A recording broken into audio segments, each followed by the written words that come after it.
울트라 기어로 부드럽게 이긴다. LG 울트라 기어 게이밍 모니터. 이상한데? 그렇게 작아. 너무 안 보이는데? 보이지가 않잖아. 이거 쓸 수가 아니 없는데? 저거 키워보라고.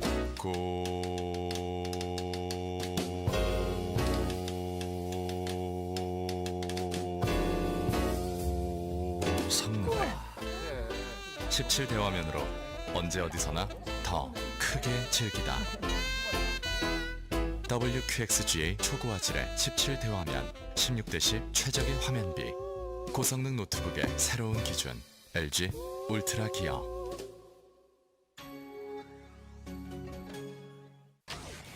오케이.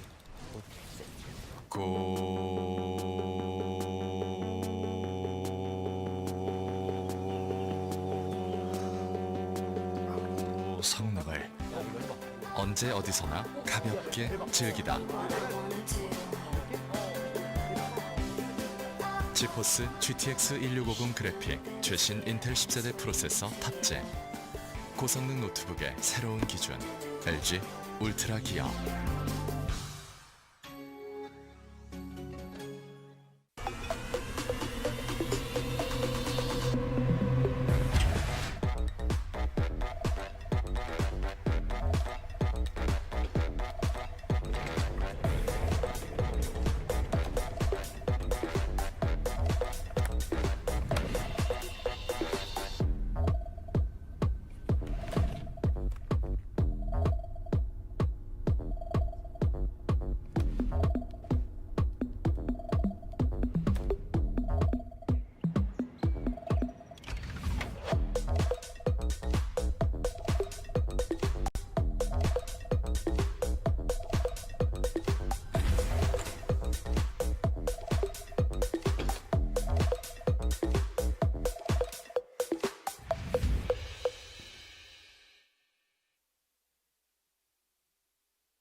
성능을 대용량 배터리로 언제 어디서나 더 오래 즐기다.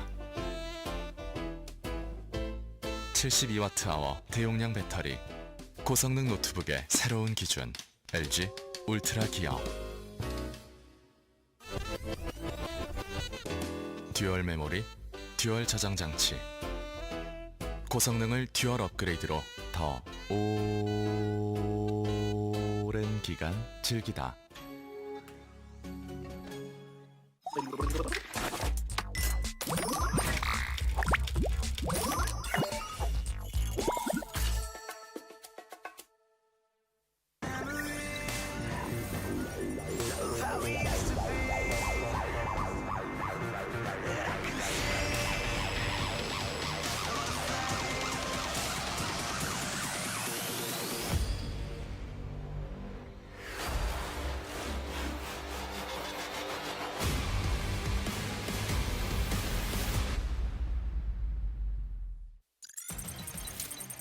Good morning, everybody, and welcome to the day one of the playoffs for Season 2 of the BJ Destruction League, brought to you by Africa TV and Alpha X. My name is Rushy. Good morning to everyone. My throat is still a little...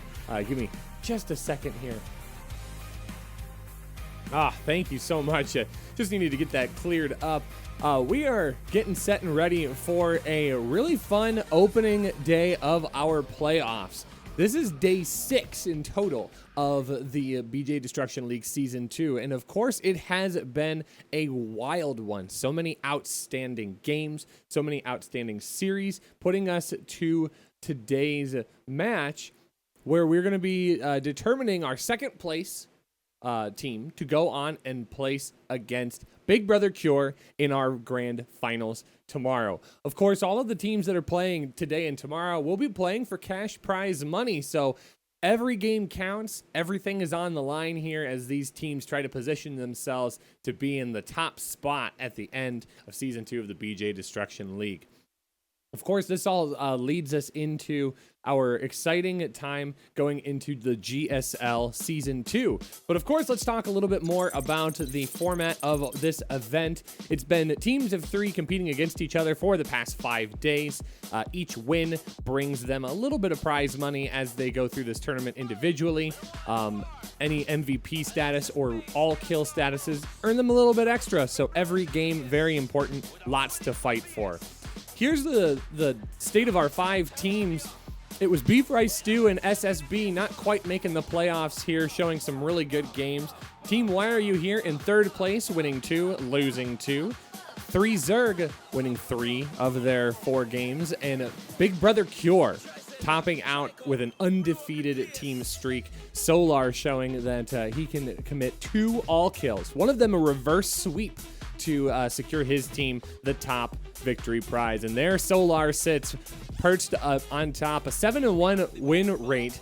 3 Zerg also had, I believe it was Ragnarok. No, it was DRG, excuse me, with that all kill. And in 3rd place, Patience of Team Beef Rice Stew. Unfortunately, getting a good all kill, but not able to clinch any victories with his team. So very, very good individual efforts across the board. We're so excited to see what the 2 second and 3rd place teams are going to be able to bring forward today in good games. We've been playing best of 5s throughout the majority of the tournament, but we are going to be shifting into a slightly different game mode going into the playoffs here. It is going to be a best of 7.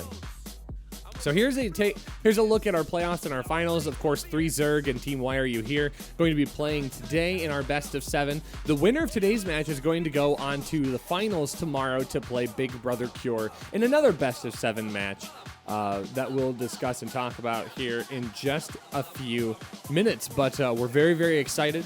Should be not as long of a production today, but definitely a very exciting one. Between these 2 teams, we've got 4 all kills. Rogue committing an all kill, DRG getting an all kill as well, day number 1.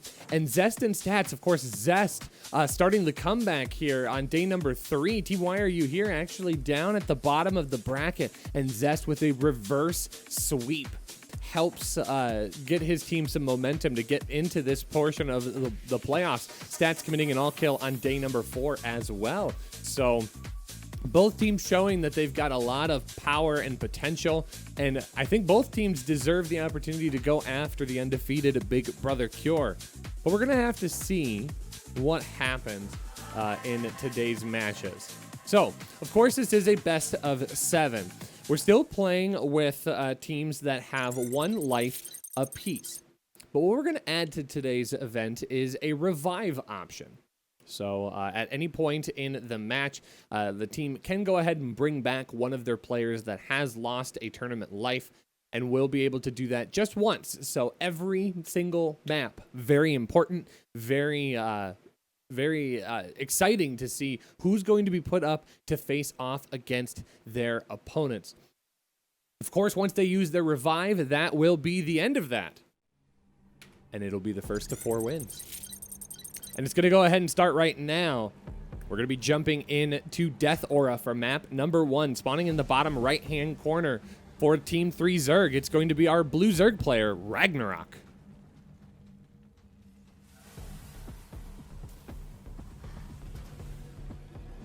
And spawning in the top left for Team Why Are You Here? It is going to be Special.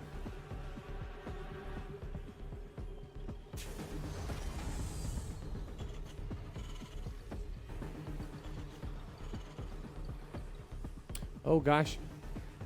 Oh, there we go. Okay. I was like, oh my goodness, I'm trying to update the stream title here, and there's too many letters. So we topped out at the craziness here of our large amount of letters in the stream title, but that's not important here. Ragnarok jumping around the map here with that drone, trying to find any possible proxies here. Again, every game, very, very important. Essentially, every game is just a best of one in this case.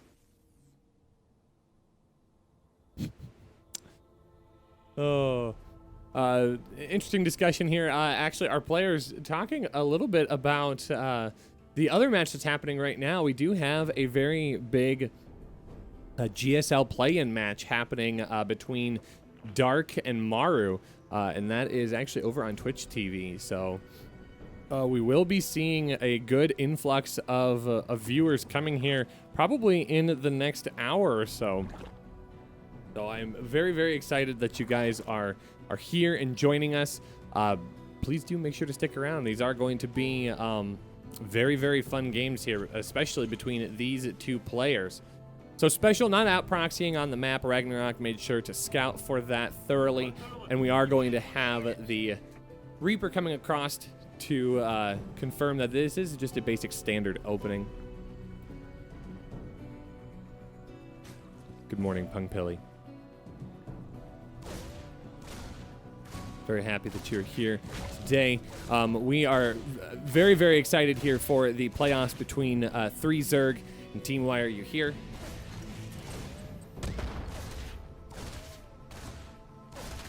And both players going to send out strong openings here. I mean, both of these players are rather macro-oriented players, so not too terribly shocked by these openings. This is going to be a standard 1-1-1 for our Terran player in Special.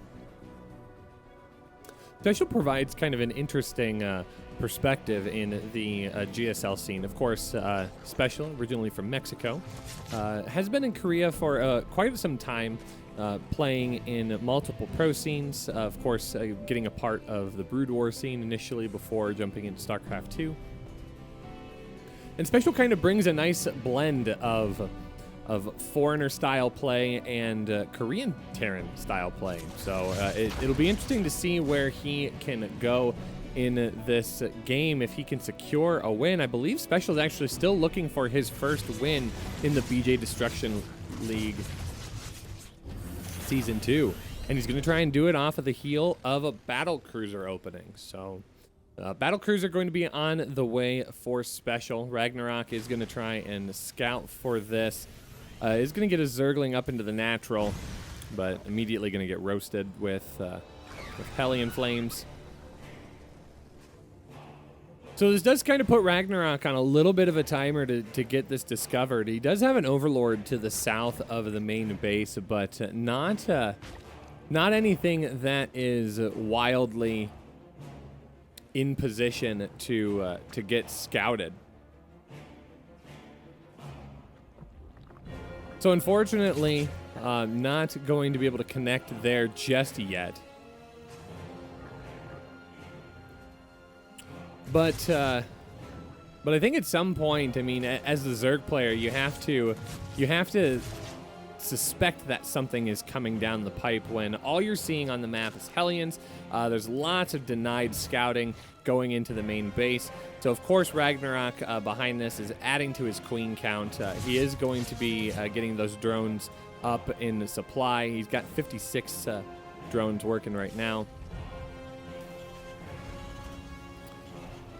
And behind this, the tech switch is going to be into factory, so we are going to see a little bit of battle mech coming out for our Terran player. And now the battle cruiser is going to be here, and that is just going to be its only committed battle cruiser at this point. So this is where Ragnarok needs to try and shine and needs to recognize that this is just going to be one and done. It's going to be factory production behind this. 3 workers do go down almost immediately to these. Oh gosh. To the battle cruiser. Some good Baneling connections here. Actually getting on top of a few of these Hellions. A bunch of the Hellions are very battered and bruised as they do dive into the natural base. It is going to get a lot of worker kills, though.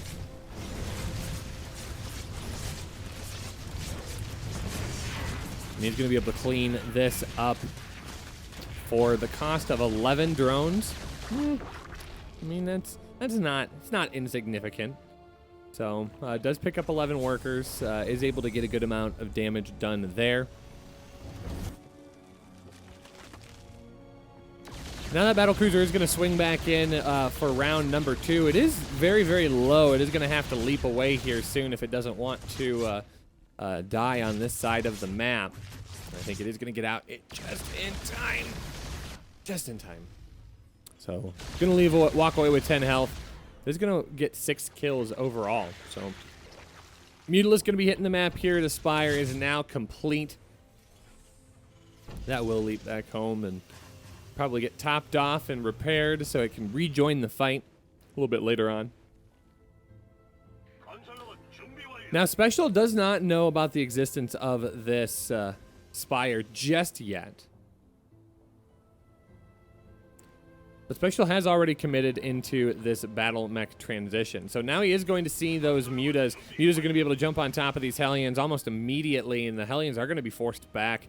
They do not want to just blindly throw themselves away to the air army of Ragnarok.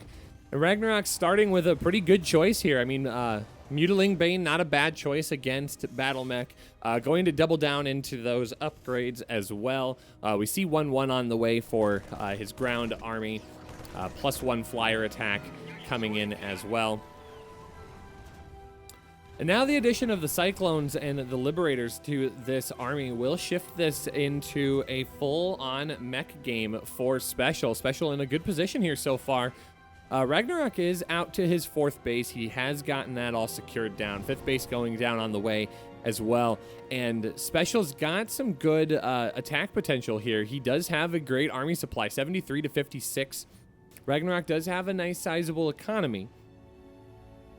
So the potential to be able to remax and make the most of his flying army will be sufficient here. But in comes the battlecruiser here, going to try and pick up a few more worker kills, and he will be able to find it.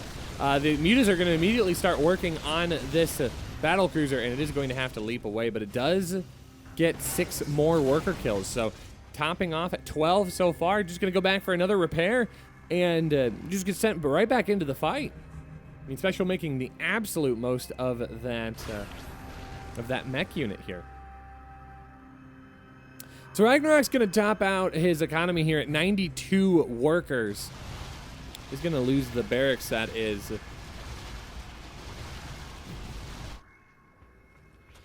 He's going to lose that barracks that is hanging out over top.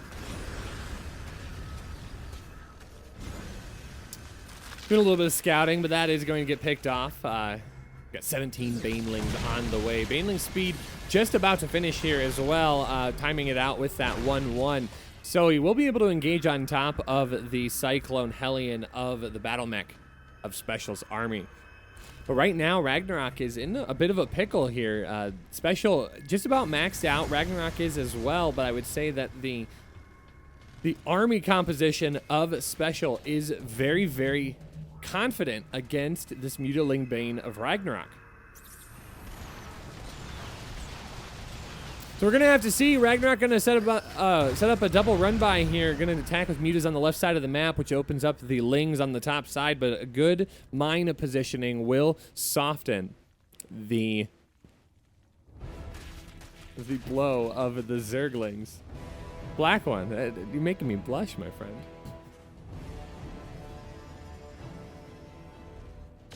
Here come the Liberators now adding into this composition, and that's going to be very, very good against the Mutaball of Ragnarok. A very, very good play here, and Special is set and ready to go. His bank is going to grow just a little bit, getting secured out to that 4th base location, dropping a 5th command center as well. Thor's going to be added into the mix. Special is going to have to anchor this down here. He's got everything he needs to be able to fight against this Mutiling Bane army of Ragnarok, but he has to make sure he doesn't just toss away his ground army to Banelings. Banelings crashing in on a good chunk of the Hellions here. Many of the Cyclones allowed to survive. Ooh, that great connection with the Banelings here. Mine cleaning up most of the teeth of that counterattack. And look at the efficiency here. Almost a 3,000 mineral count lead over his Zerg opponent. Special playing in a very, very strong position here in game number 1. He is looking to clean up and claim his first personal victory in this team league. I mean, what a good time to do it here, too, in the playoffs where every single game is very, very important. That battle cruiser going to get out with 2 more kills. We are going to have an Ultralisk Cavern come down, and it is a double Ultralisk Cavern. I've been hurt before. I've been seeing a lot more of this lately where these tier 3 tech buildings have been coming in at 2 at a time, possibly to get that double upgrade going immediately, only to have one get canceled in the absolute last moment. So I'm hanging on here to see what's going to be coming down. Ragnarok's base is getting denied on both the left and right side of the map. Thors are going to catch these mutas out. Good magic boxing is going to prevent those mutas from falling, and they will be able to pick off both of those Thors here. It does look like we have Ultra Cavern incoming. It appears that we only got one Ultralisk Cavern. So once again, very disappointed. I think the double tech building is a brilliant play. I'd love to see it connect here. So Corruptor's going to get added into this fight. Banelings on the ground are going to try and clean up all of those Cyclones, and they're absolutely going to get him. Ragnarok with a very good engagement, but doesn't have a whole lot to deal with the Liberators just yet. Those Liberators are low. I think those Corruptors could turn around and pick off a couple of those, and if you take out 2 of those Liberators, that does make this a very easy engagement for those Mutas to get in on top of. But a very, very good connection with those Banelings to clear out the remainder of that Battle Mech army. So now Ragnarok has to turn his attention to those tanks and Thors. Ling Bane not going to be an entirely good army composition against that. He is going to have to try and figure out what he wants to do. Baneling's going to try and get on top of this planetary, and it is going to get mixed in with the corrosion of those Corruptors. He will be able to pick that off, but this base is going to get scanned once again. That will be another cancel. Ragnarok desperately trying to get out to that next base. I mean, he's lost so many bases here, just trying to secure a position and get more economy behind him. He's got a...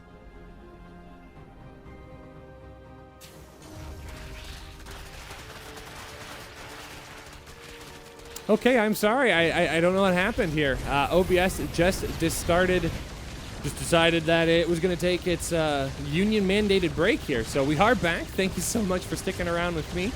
Big apologies here as we get back into this long macro Zerg versus Terran here between Ragnarok and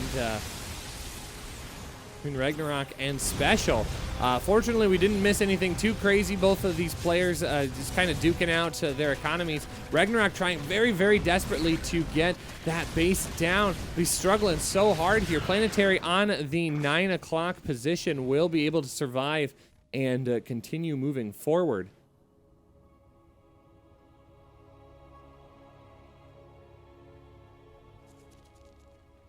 And we are going to continue seeing more production moving across the map here.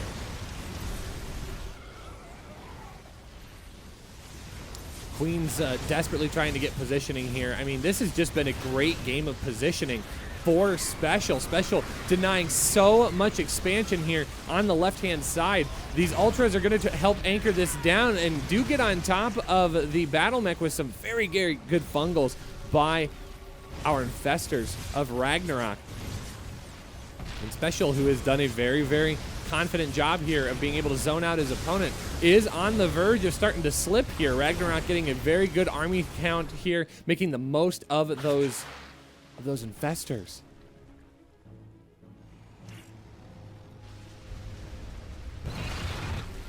And he is going to be able to pick off the orbital command of Special. So both players denying a lot of mining time here. And this is kind of what the meta of ZVT has gone into in the past few months. Zerg versus Terran fighting over small swaths of land here to try and secure more economy, and this is exactly going to make for some very, very exciting games, and we're very glad that it comes down to this, because this is very, very fun for us to watch as a spectator audience as these armies trade back and forth. Those Ultralists are able to anchor down so much of this army and provide good amounts of pressure here on to Special. Now the Corruptors are going to try and get on top of the third base. It is good turret coverage, but the Corruptor corrosion is just going to be so strong. And that should, oh no, it doesn't. Those turrets able to kill enough of those Corruptors, and the heal is so good. The repair, excuse me.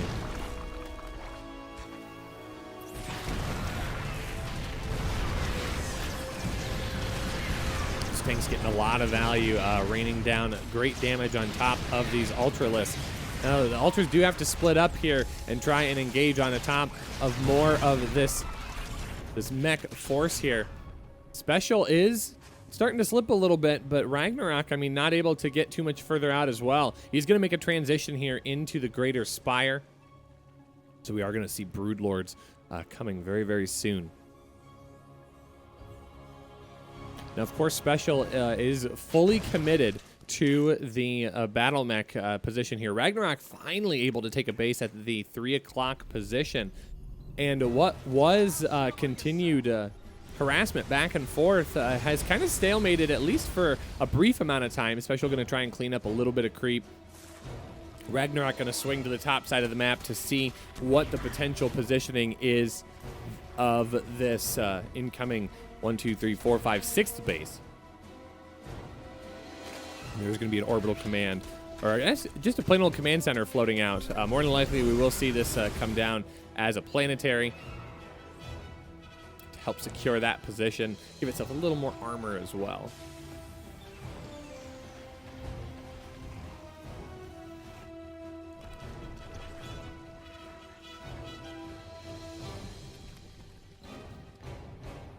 Both players kind of licking their wounds here, but it's going to be Special that's ready to go. He is maxed out once again.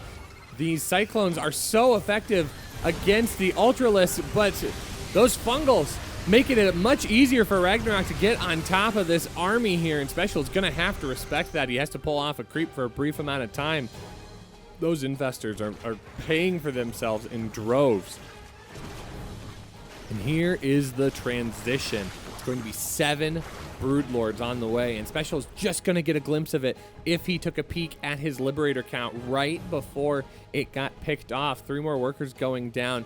The economies of both players in good position. Special actually with an economy lead as it sits right now. But he needs to make sure that he has a response for these Broodlords that are moving across the map. What do we have in the production tab here? We do see Vikings incoming on the way. Thors are going to be useful towards those units as well.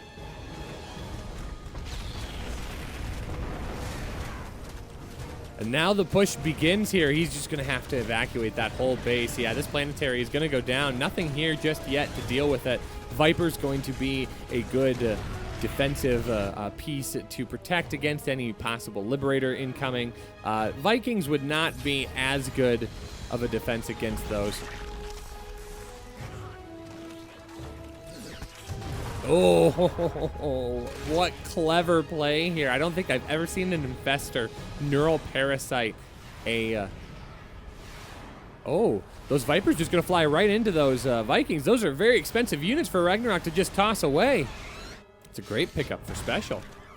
But I don't think I've ever seen a Neural Parasite go down onto a Widow Mine before. That was very neat interaction. Ragnarok's still holding on to a lot of energy on those Infestors, so Ragnarok always has to be very careful of how Special engages, because he has the power to be able to shut it down, but he's got to be in the right position to do so. So the Broodlords do get pushed all the way back. The base at the 7 o'clock position is under fire once again. That is going to get completely picked off, and Special will be able to get back and away. We're going to see another Zergling run by at the 9 o'clock base. where more workers are going to get picked. 10 workers going down. And these players giving us a great game number 1. Outstanding macro play by both of our players. But now Special has to find a way to dial this up. Some great neural parasites going to pick up all of the Thors. Those Thors are going to get taken down. The Cyclones are in a position where they can start working away on these higher armor value units of Ragnarok. And Ragnarok's losing a little bit of the oomph to his army here. Most of those ultras are getting picked away here. A very good repair going to go down onto the planetary fortress. Ragnarok trying to reposition all of those ultralists to deal as much damage as he can. This base is going to hang on for as long as possible. It's going to come at the cost of so many workers of Special.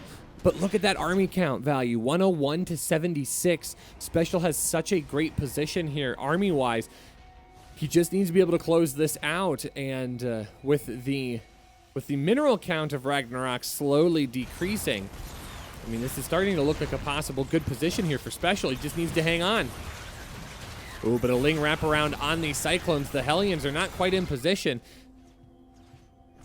They're going to get zoned out, but the army count of Ragnarok starting to slip away here. Special looking again to close out his first victory in this game. Yeah, there's no gas mining for Ragnarok. So 496 gas is all he's got right now.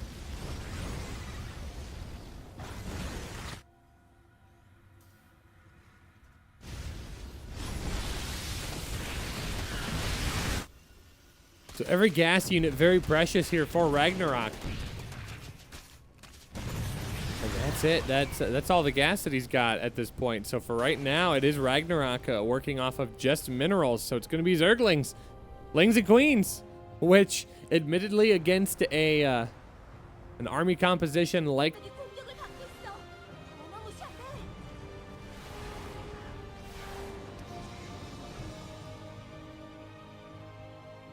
all right, once again, very, very sorry. Don't know why OBS is giving me so much fit of a time this morning, but hopefully that's the last issue that we're gonna have here in the playoffs of the BJ Destruction League. So this is another great engagement here. Ragnarok gonna get on top of this 7 o'clock base. And, I mean, Special, who looked to be in a great position, getting set up and putting himself into position, is just going to topple over here to this army of Ragnarok. Ragnarok making the most of the units that he has here.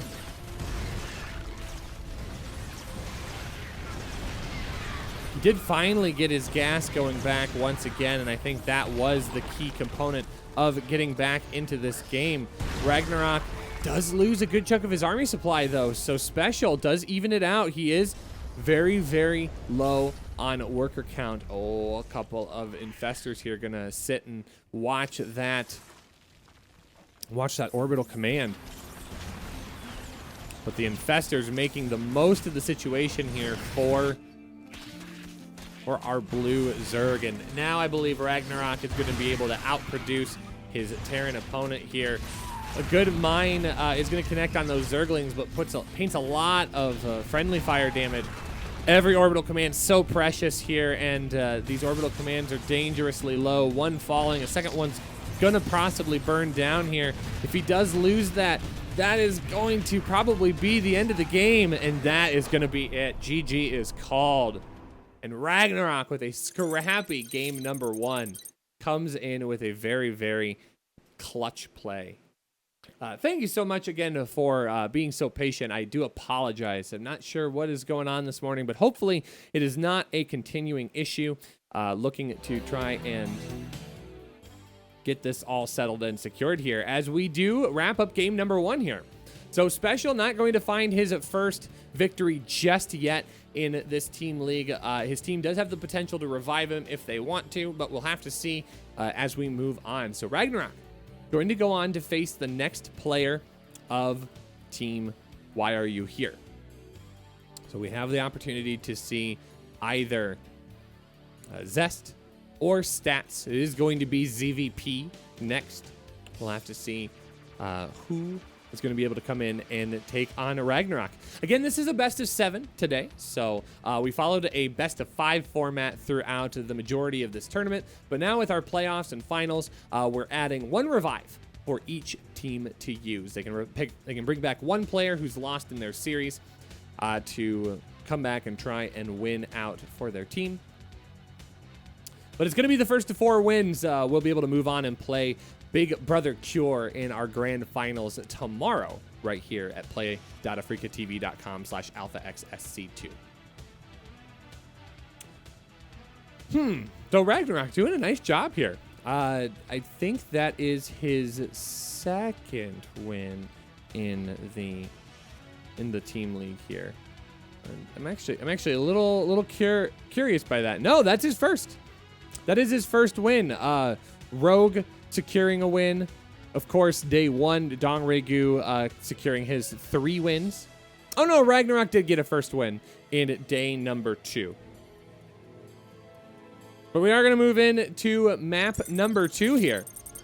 Ragnarok in the top right-hand corner of Everdream. His opponent, spawning in the bottom left, our red Protoss player in Stats.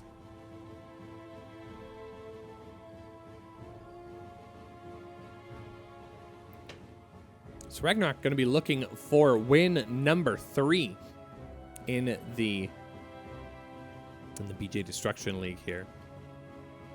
I'm going to take a peek at stats, if you will, to see what he is working off of here. It looks like Stats coming off with 5 wins so far. I mean, he already does have an all kill, so is going to try and see if he can find a 3rd,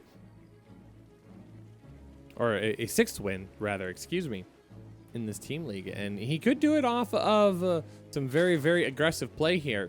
The probe already getting out across the map, delaying the natural expand, and does already force it all the way to the 3rd base location.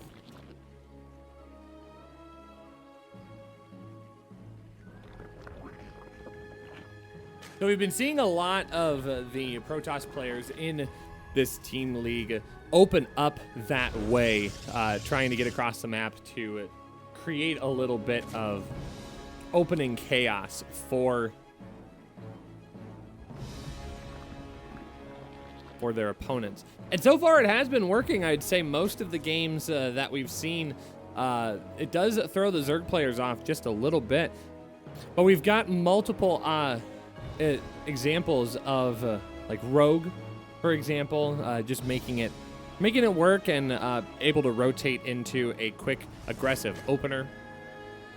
So that is a bit of the trade-off as the Protoss player. You do kind of know what to prepare for, but if you aren't prepared for that quick aggressive timing, it is possible that you find yourself in a position where your opponent just runs over top of you because you essentially forced their hand. So it does come down to that good scouting, and Stats trying to do his best to stay on top of it right now. Does swing in and check to see the timing of that 3rd base. Does not see it at the 245 mark. It does just go down as he leaves. So this will be a nice normal transition here. We're starting to welcome people that are joining us from Dark Maru. So very, very excited to have all of you here. Thank you so much. Hope that you come and enjoy this series here. We are in game number 2 of this best of 7 between the 2 teams, 3 Zerg and Team Why Are You Here in the season 2 of the BJ Destruction League. So my name is Rushy, trying to bring you the English cast here. Thanks so much for joining me. Hope that you enjoyed the GSL play-ins of the series here. I know that my colleagues did a fantastic job casting those events. 4 drones going down, 4 stats. I mean, this is great damage here so far. And it is going to be a Glaive Adept timing here. We've seen mixed results so far from our Protoss players on this timing. And it seems like the more gateways that the Protoss player is able to throw down, the better off they perform. And Stats behind this is tossing down 2 more gateways. He will have 4 gateway warp-in potential here. So this is going to be rather aggressive. Warp Prism going to pick up and deliver. But Ragnarok has scouted all of this. He did get an Overlord into the main. He did get a chance to see this transpire. So behind this, he's just cranking out Zerglings. Zergling's going to just pour across the map, actually. He's going to try and force Stats back home and make him choose between his base or Ragnarok's. So now the Warpins are going to be a little delayed here for Stats. Doesn't have access to everything, and Stats is just going to commit in on top of this, getting on top of the Queens right away. The Lings are going to get right onto the Cyber Core. Cybernetics Core is going to go down, and that is going to eliminate all of the Warpins. And the wall does fall down. Zerglings are able to pour on into the base, but the positioning of these Adepts will be effective here. And the Adept Shades are going to begin back and forth here. There's going to be a game of ping pong as we move back and forth across the map.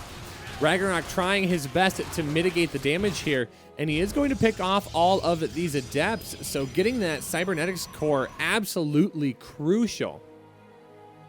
And it completely shuts down the push of Stats.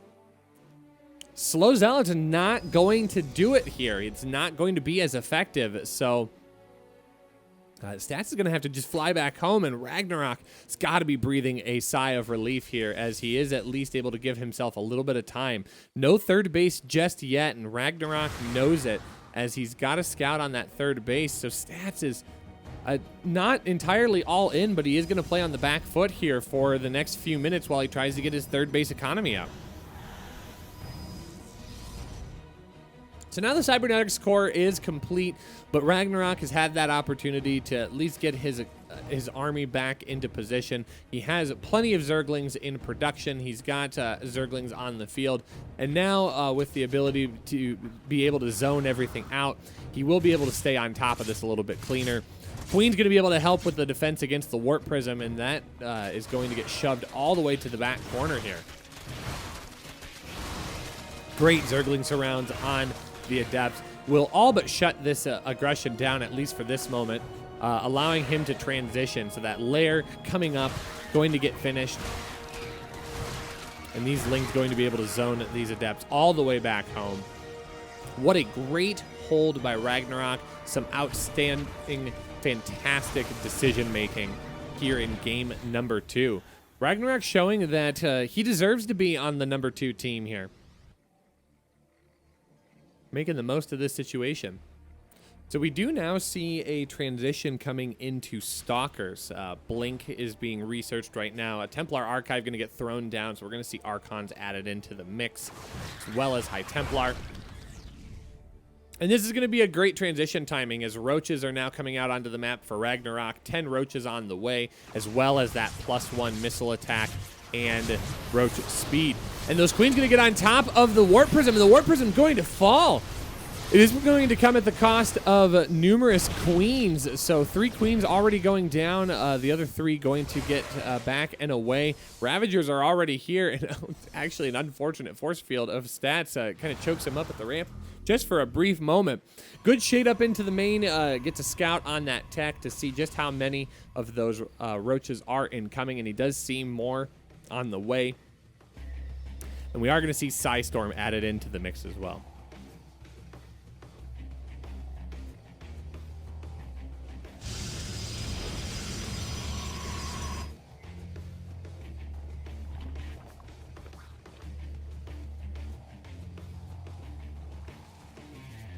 So the transition here is underway for Ragnarok, getting out to that 4th base. So 4th base just about to finish here.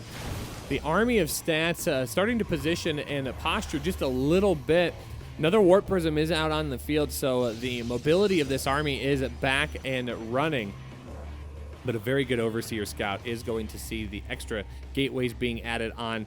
He knows that this is going to be a very aggressive timing here. Psystorm is actually now complete. I don't know if he has seen those Templar Archives. He's seen the You've seen the Twilight Council researching once again, so he's got to assume that Blink or Charge is on the way, and it's going to be both of them. So Ragnarok going to try and drop in with a little bit more of a scout, not only using the Warp Prism, but also getting in those Phoenix hallucinations to be able to scan everything out. He sees all 4 bases. He knows that his opponent is just macroing up. So behind this, Stats is going to drop his own 4th base. He's going to grab that Rich Vespine geyser as well. So that will help with his gas production. That's going to be so crucial here as he is working on getting out multiple of these High Templar. Archons and High Templar, very, very expensive gas composition here. And now it's going to be Stats repositioning across the map. Ragnarok is in a good position supply-wise here, 177 to 157.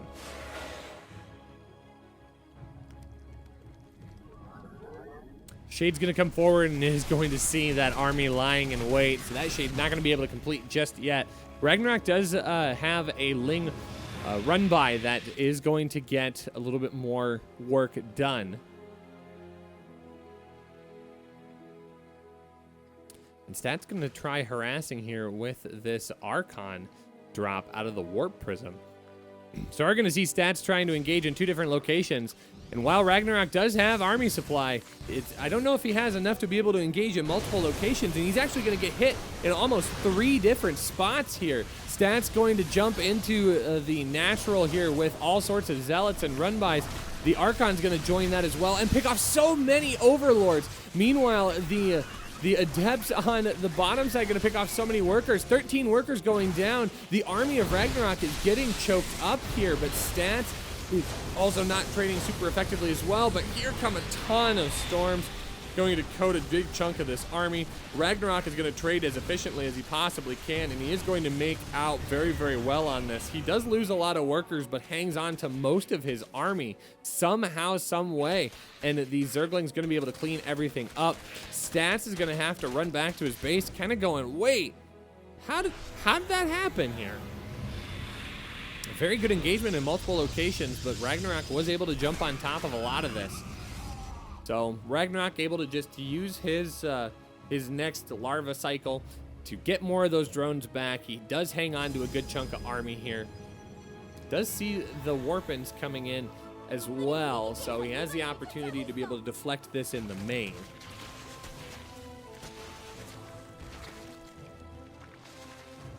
And Stat's gonna try and hit with that double prong once again. Queen getting on top of the initial Warp Prism, but the Zealots are going to have to put that back, and they do pick off that Queen, so that Warp Prism going to be allowed to fly unbothered for at least a little bit of time.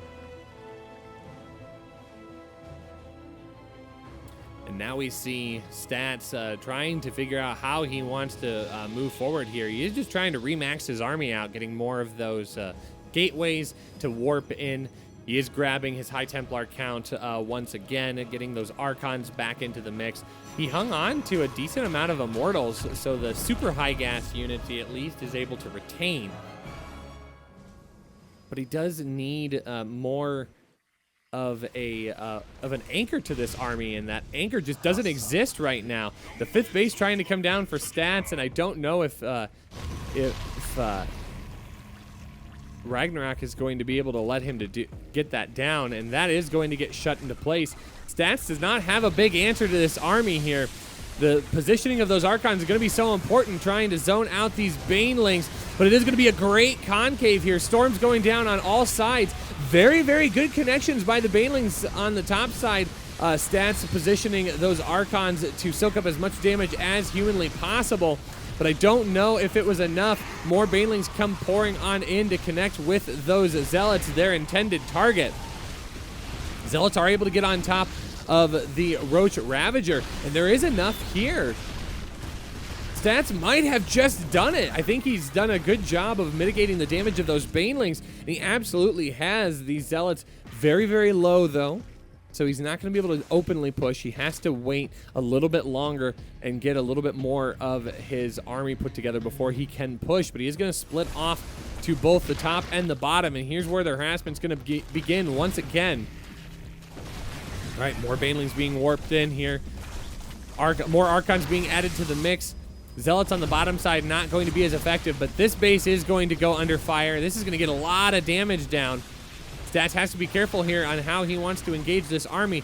Again, every Baneling that connects with Archons is the best possible scenario for Stats, and that 5th base is going to go down, and Stats has done it. Ugh. He's done it. He has secured that win here in game number 2 and even up this series 1-1. I mean, just absolutely great placement by those Archons to soak up as many of those Banelings as possible. I mean, it is an absurd amount of Banelings needed to kill a single Archon. I think, it is a double-digit number. I think it's like upwards of 14 or 15 Banelings. So anytime you can get Banelings to connect with your Archons rather than finding the High Templar, the Sentries, the Zealots of your opponent, that's an absolutely great position to be in if you're the Protoss player. So Ragnarok is going to be set to the side for right now. We are going to have to see who Team 3 Zerg comes up with in this next game. Of course, it is going to be a Zerg player, as it is the team of 3 Zergs.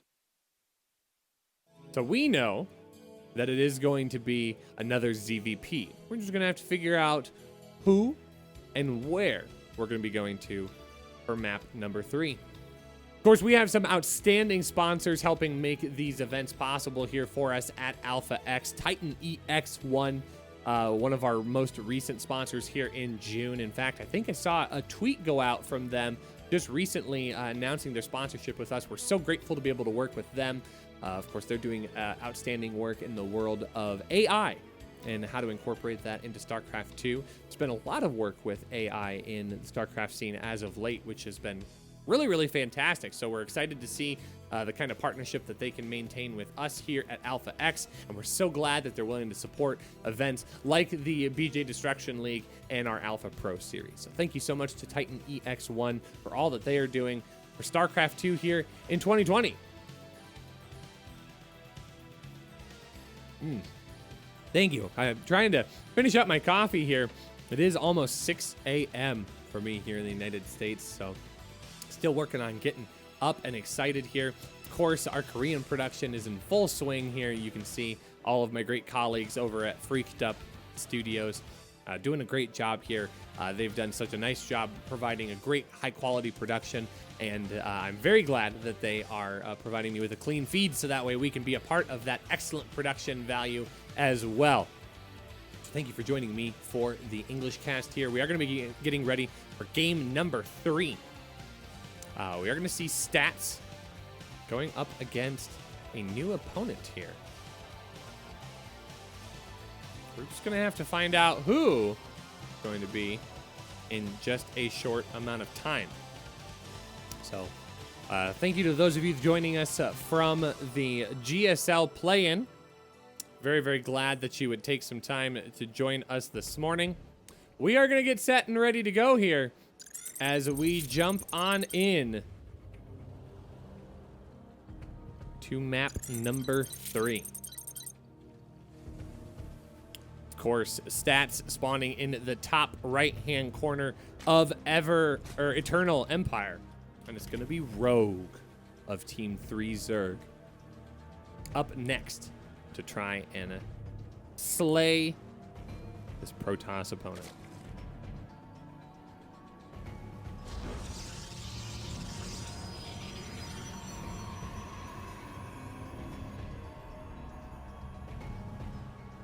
Alrighty, so effectively now we are back to a best of 5. So series evened out 1-1.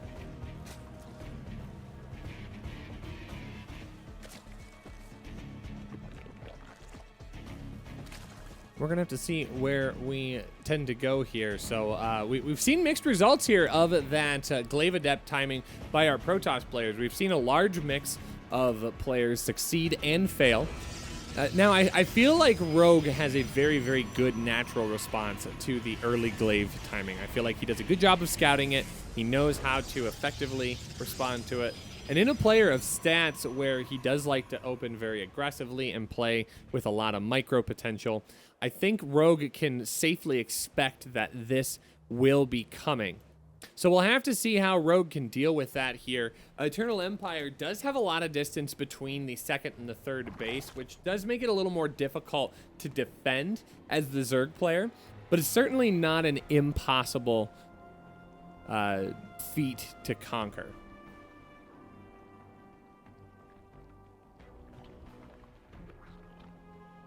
So Rogue able to get out to his third base rather quickly here, just to secure that economic advantage.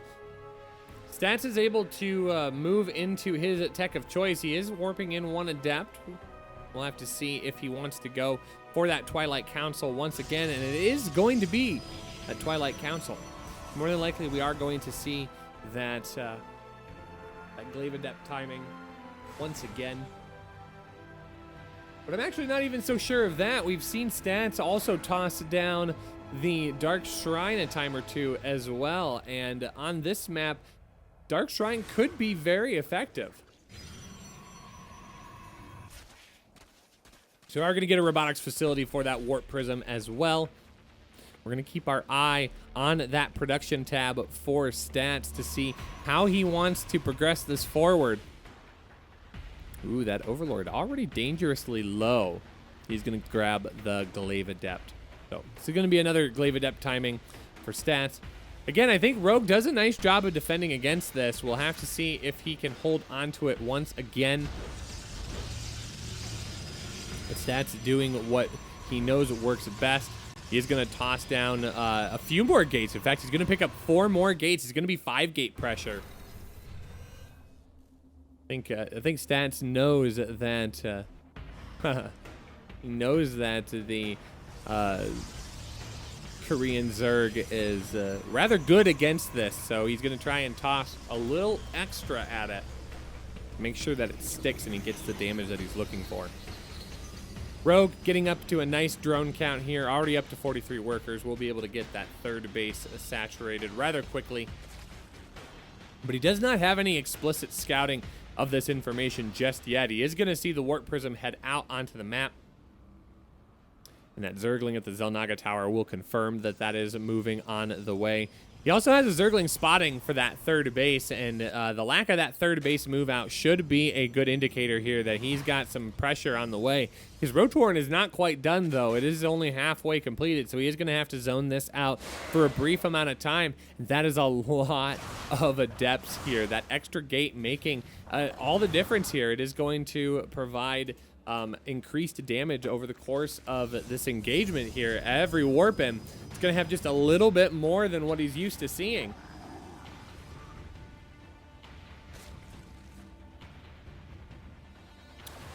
And that is a large amount of depth. We're seeing the distance between the second and third base here on Eternal Empire. Roaches are going to make their way out onto the map, but the Queens are already under fire. One of the Queens getting picked off almost immediately.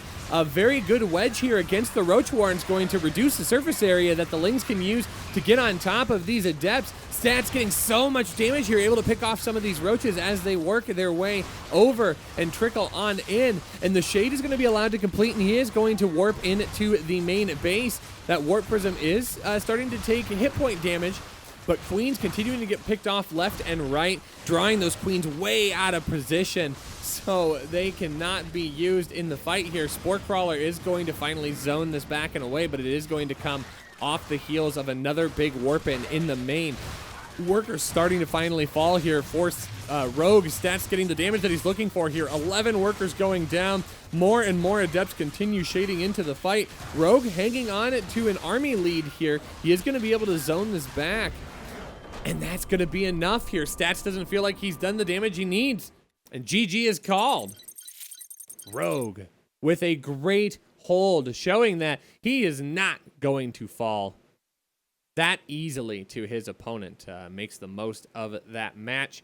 And we are going to see Rogue continue forward. So, there's going to be Zest coming up now. Zest, of course, very, very heroically, day number 3, getting the reverse sweep against his opponents to keep his team alive here. Can he do it once again? Won't be quite a reverse sweep, but he will be able to try and anchor this down. Of course, if Zest were to fall, Team YRU here does still have their revive. So we will get to see one player return. Not quite sure who we're going to see at this point. I know that Stats has the most wins for Team YRU here, so it would not be unrealistic to see Stats revived in this team player format.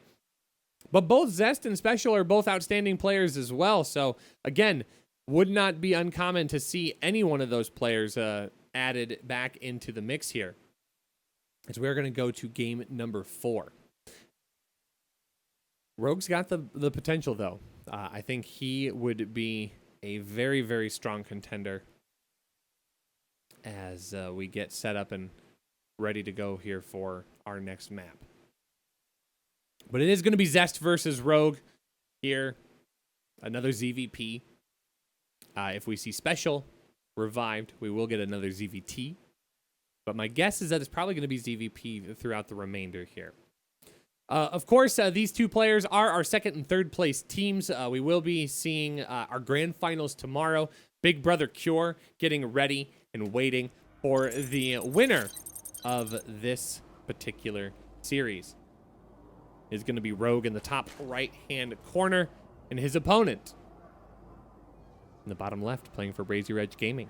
It is Zest. Of course, Rogue of Jin Air Green Wings. All of these players getting ready to participate in the next season of GSL, which will be starting on Friday, a very short time from now. In fact, I believe that we will have both BJ Destruction League finals and the GSL starting on the same day, which should be really, really cool. Well, I guess it starts on the same day for me. I guess technically it's a Saturday production for Korea, right? Well, I suppose it's a Saturday production all the way around, because the start time for GSL in the Central Daylight Time is 11 p.m. on Friday. So I suppose I will catch the front and the back end of the Freaked Up Studio Productions. Alpha X very, very excited to have an outstanding roster joining the lineup for the first time ever. Of course, we're very excited to see Zaun and Estrella join the Code S alumni, getting a part of their first Code S event ever. So hopefully you'll get a chance to cheer for them. And Zaun will be playing on Friday. Hopefully you've seen his face and likeness on some of the GSL postings. If you do see those on Twitter, do feel free to share those around. We're very proud of our two players making it in this season. Of course, a third first-time Code S participant in Prince also getting involved with that. So very excited to see how those three players will add into the mix. And we're going to start seeing more and more players get mixed in to the GSL, as a lot of the mainstays are starting to approach their military service. Of course, we have seen True start his military service, and there are going to be other mainstays joining him. I believe this is Sue's last GSL as well. So we'll start to see some more friendly faces, which is very, very good, I think, for the StarCraft 2 scene. It's good to see the powerhouses continue to maintain their dominance, but also good to see some brand new faces to show the hope and future of StarCraft 2. Now, it is going to be another timing here by Zest of the Twilight Council. We'll have to see if he wants to commit into that Glaive Adept timing once again. Robotics facility going to go down at the wall. That is going to be shown to the Overlord. It is going to be another Glaive Adept timing. I mean, it's worked rather well. I mean, Rogue's held it pretty well throughout the entirety of the tournament. But Zest feels very confident in the build. He feels that he can make the most of that. I'll be interested to see how much he wants to commit behind this. He is going to toss down 3 more gateways. It is going to be a 4-gate pressure once again. So if you're Rogue, if you scout that, you're going to have to feel really good. I mean, okay, I've held it in multiple series. I've held it in game number 3. I just need to hold it here again in game number 4. And if Rogue's able to do that, he will put his team in position of match point and be able to try and move his team on to play in the finals tomorrow against Big Brother Cure. So the Warpins are going to start back at home already. Warp Prism's going to hit the map and get out across the way.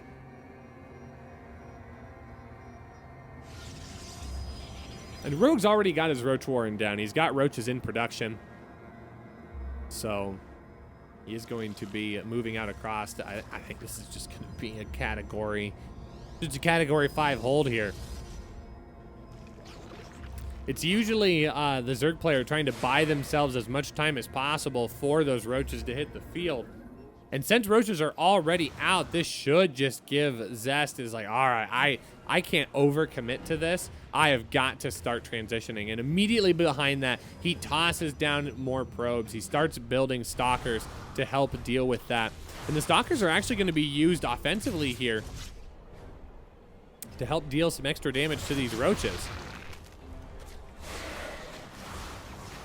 So Zest is going to keep on the pressure. He's not going to overcommit to this, though. He does still have probe production back behind this at home. Going to move out to that third base. He's got a pylon down. It's only a matter of time before that Nexus gets thrown down. And Zest making the right call to move forward here. But now he does have to prepare. Rogue is more than likely going to be adding on more and more units to this mix. And it'll be very easy for Rogue to push out across the map, especially since he's seen Stalkers. Once he sees those Stalkers come down, he knows that this all-in pressure is backing off, and he will be able to add more drones on himself. In fact, droning up pretty hard right now. He has a Zergling at the Zelnaga Tower. He sees that Zest is not posturing in such an aggressive way. I think this is a great decision by both players. But Rogue is going to be in the very, very strong position here in game number 4.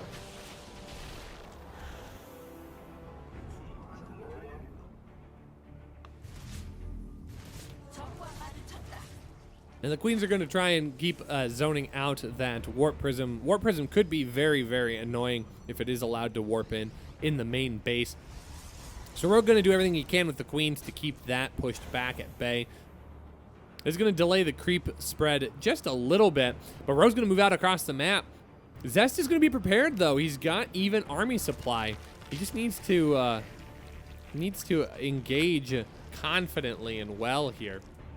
Warp Prism going to fly back home and be a part of the push. +1 missile attack on the way for Rogue. Zest behind this is going to grab his blink for his Stalkers, and he's just going to start building up into more and more of a regular army composition. Lurker's going to go down for Rogue almost immediately here. Gets a Hydra Den, immediately throws down that Lurker Den, so he's wanting to get more of that sturdy siege aggression in the Lurkers.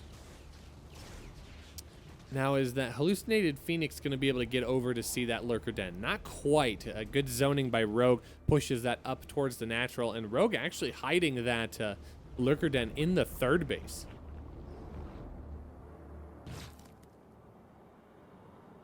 And I do like this. He's got a Dropper Lord ready to go to drop some Lings into the main.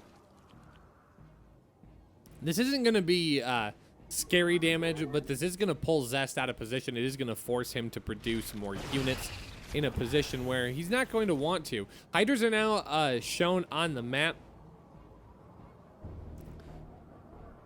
So Zest can know that this has a potential for a transition, and Rogue's just going to back off right now. Doesn't want to toss those away. Wants to wait for the right moment, and it's probably going to be at the pinnacle of this engagement that Rogue might send that in to get more work done.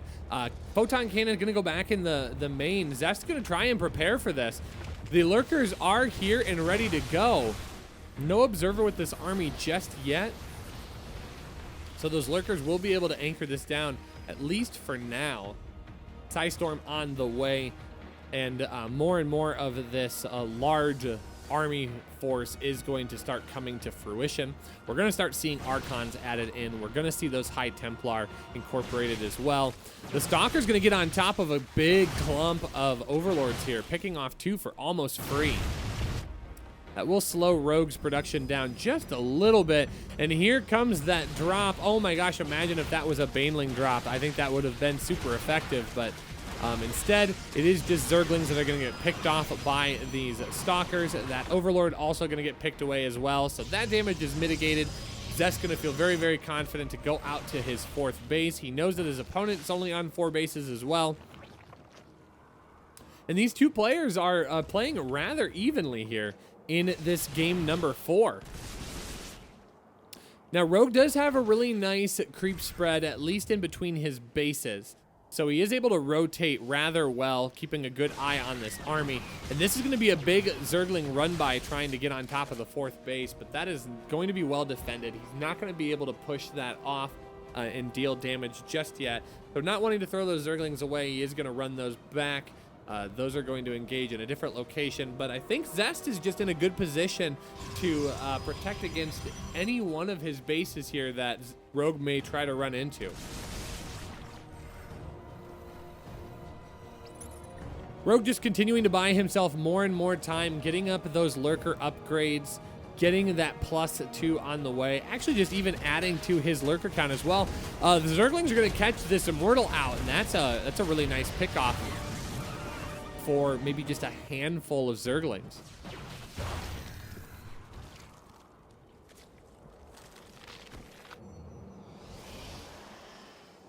Now this Overseer is going to swing on in and try and do any sort of scouting here. A Nidus Network going to go down. Rogue is going to get extra aggressive here. I mean, he's held off his opponent so much. He's dropped a couple of Changelings into the back of the natural. We'll have to see if Zest is able to spot those. Those could provide the vision that Rogue needs to get down a Nidus Network, but it does look like that Nidus is just going to go down on the outskirts of the 5th base. I'm a little curious by that. He doesn't have a whole lot that's going to be able to engage on that 4th base.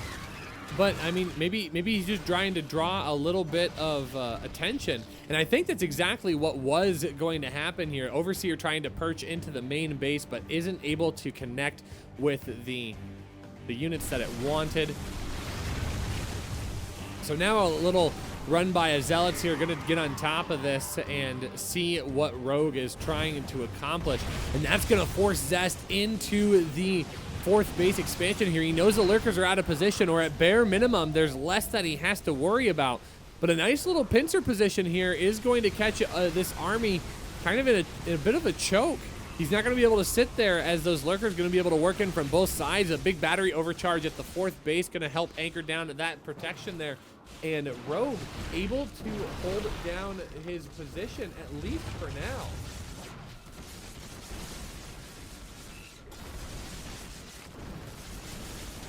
Yeah, and that was actually a great hold by Rogue to push back this army. Gets a lot of damage done. He just continues to remain supply maxed as well. But look at how much Zest is floating. I mean, he's got 2,000 minerals. He's got 1,000 gas. It looks like a fleet beacon's going to go down behind this, so Zest's going to start his transition towards the air, but I think Rogue is ready to pounce. He wants to close this game out. He wants to get his team on a match point, and he's going to try everything he can here to work into this 3rd base location. Now, that is a lot of storm that's going to eat away at a majority of this lurker army, so does get not the engagement he is looking for. DT's going to help anchor this down as well. A Dark Shrine, a great call here, and Rogue traits super inefficiently.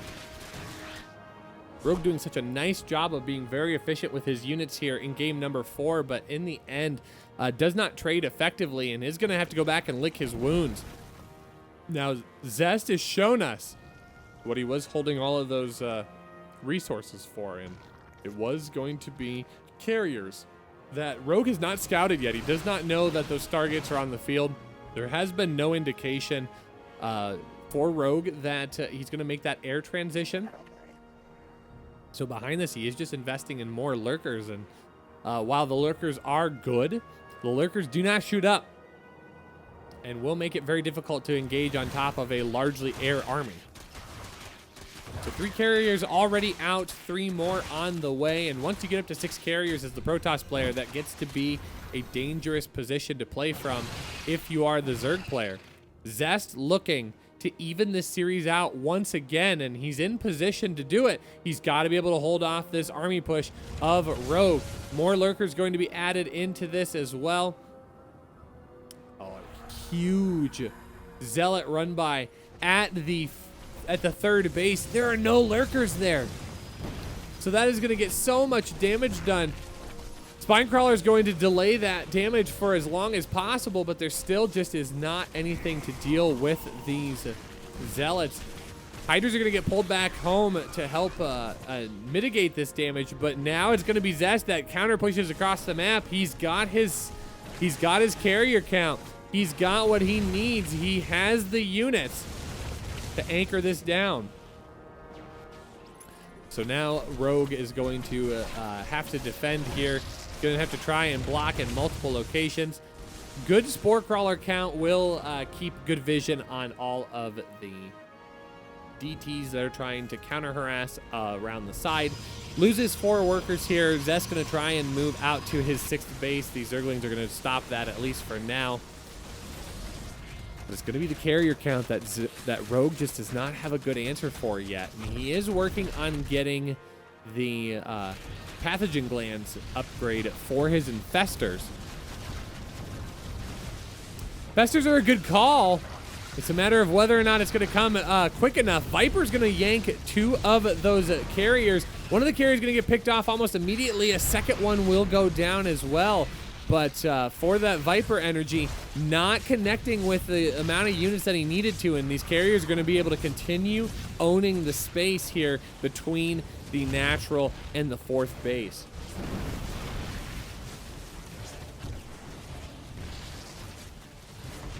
And the lurkers are just trying to figure out where they need to go. Ground army of Zest going to come in on the 3rd base location and deal some more damage. Some more good pulls from the Vipers, but the Hydra count just isn't there. It's used energy, but it's not being used effectively.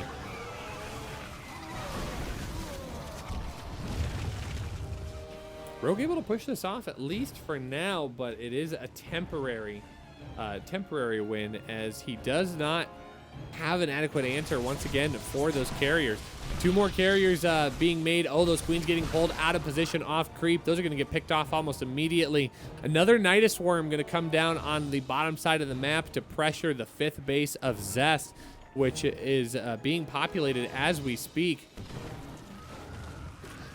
And this just continues to be more and more damage. Good, I like this from Rogue. Not overcommitting with those lurkers. Only taking 3 lurkers down, knowing that that would be enough to at least push off the mineral line. And that does leave him enough further protection back here at home. Now this is a much better pull here. He does have the Hydra count. Will be able to separate that carrier from the rest of the army. That is the kind of pulls that Rogue needs to continue to stay in this game. And Zest's army supply lacking just a little bit as he does head back to protect that 5th base, only losing 6 probes. Both Rogue and Zest able to maintain a similar work.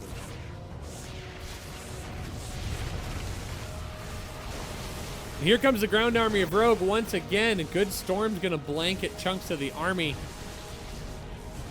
I think that was a blinding cloud there for a brief moment, forcing a chunk of the army up into and towards the lurkers. Oh, and these Zealot run-bys are going to be so crucial, so painful for Rogue. Rogue's going to hemorrhage units right now in his economy, but able to pick off some of these high-value targets in the carriers. One hatchery does go down at the 3rd base, which will hamper Rogue's production. A great revelation gets on top of every single lurker.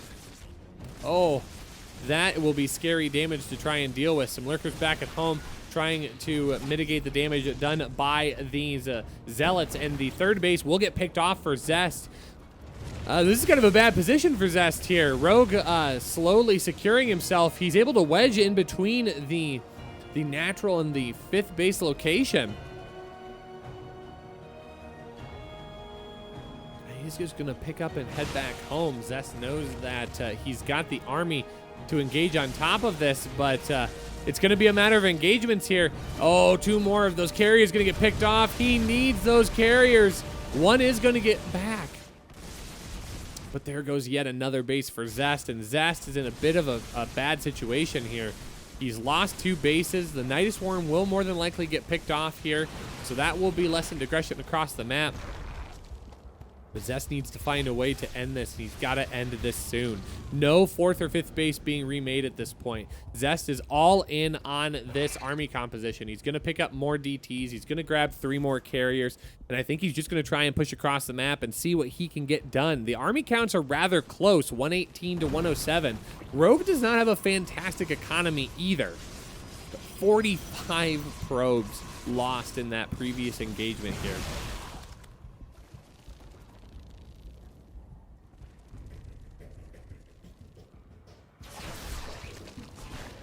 DT's getting his really good counter damage done here. And Zest is, again, just kind of in a bind. He's trying to build up as much as he possibly can, and he's going to try and push out. That 4th base is being rebuilt as we speak, but that's just going to take more and more time here for Rogue to get more army supply up. Rogue's got a 5th base down once again. And it is at a fresh 5th base, so as long as he's able to hold on to it, he will be able to get a lot of mining done at it.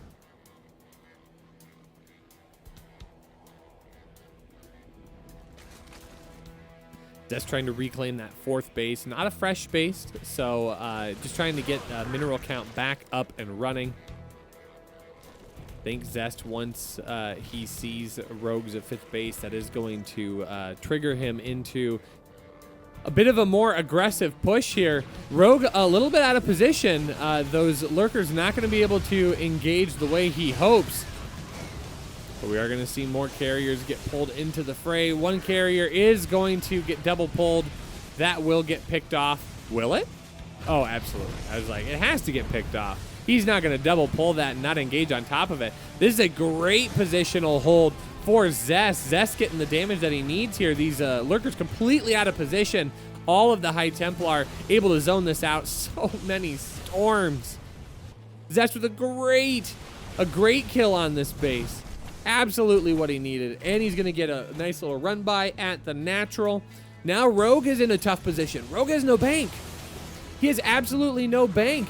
And he's working off of a unit count that does not replenish very well if you do not have resources. The 20 workers going down for Rogue, 30 to 23. What a scrappy game here in game number 4. Zesta doing his best to try and bring his team back even here in game number 4. Such great play by both of our players. Some great feedback onto those Vipers. Going to eliminate all the energy there, so no more pulls available. Those Vipers are going to have to go back and grab more energy. But I think Zest has done it. He's going to have a Zealot clean up the 12 o'clock base of Rogue. And that's his last mining base. I mean, there's no mining happening in the natural. Oh my gosh, this is great. Zest is going to be able to hold this down. I think Zest has done it. Zest just needs to make sure he doesn't throw his army away, and I think he has held this. Some outstanding revelations. Going to be able to keep tabs of where this army is at. Showing the power of that revelation buff here, making that cost just a little bit less. He's got more access to those revelations to keep good scouting on his opponent's army.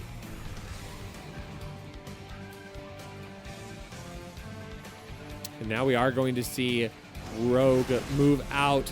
This is kind of a do or die moment here. His economy is in shambles. He has no gas mining. He has just a bare amount of minerals. There's no hatcheries behind this. So this army is the army that Rogue has to win with. Zest does have at least a little bit of mining going on here. And another Zealot run by going to pick off what workers Rogue does have. He's got 6 left here. All of the Vespine geyser extractors are going to get picked off. What an outstanding play by both of our players here. A scrappy 25-minute game. And we thought this might be a short production. No, sir. This is shaping up to be an outstanding long macro game here by both players. Oh, there's just no answer for that DT. That DT is going to clean up the remainder of the workers of Rogue, and that is all of his drones. This is the final push here. He's going to try and get on top of all of this. Carriers are going to be able to rain from the top.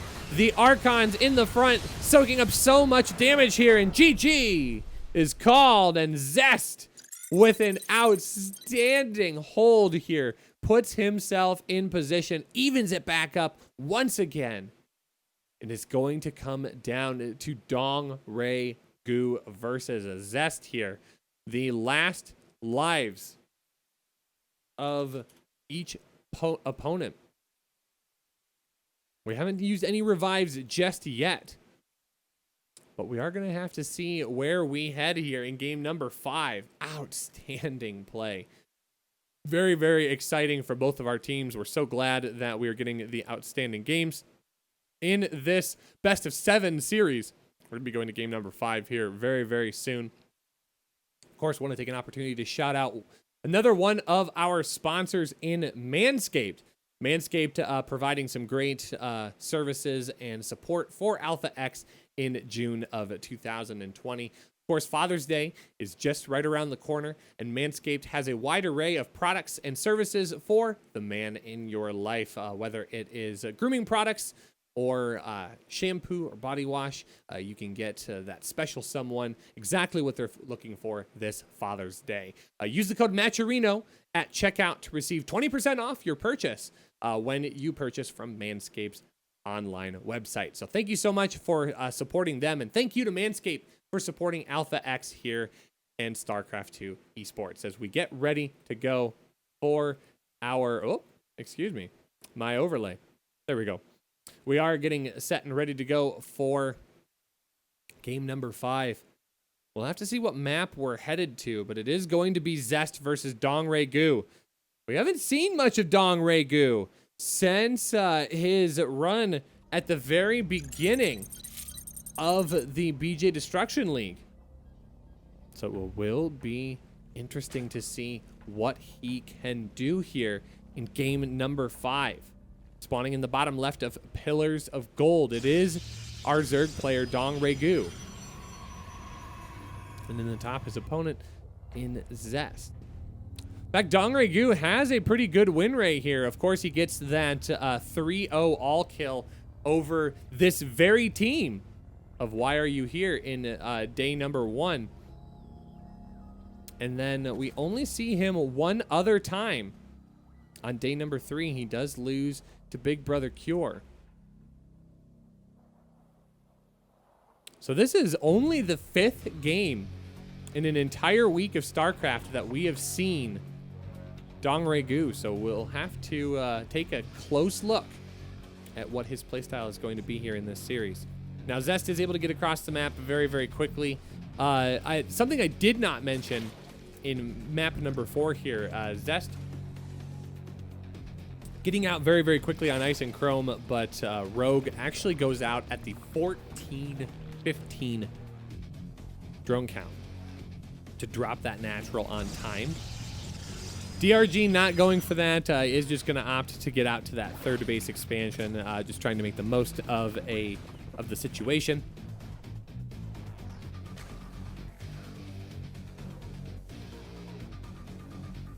Thanks so much, everybody, for joining me this morning. You guys are watching the playoffs of the BJ Destruction League Season 2, brought to you by Africa TV and Alpha X. We are in Game 5 of a best of 7. Both teams on their last player life before revives. So the winner of this game will see a revive come down from the opposing team, but it will move them on to match point. Could we go all 7 games? How exciting would that be here?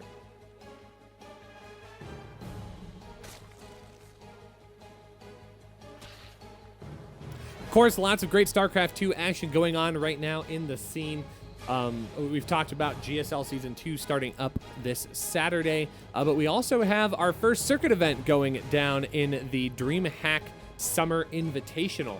Those qualifiers happening right now around the world. Of course, they're all online events, but all the different areas and regions going to be setting up their participants.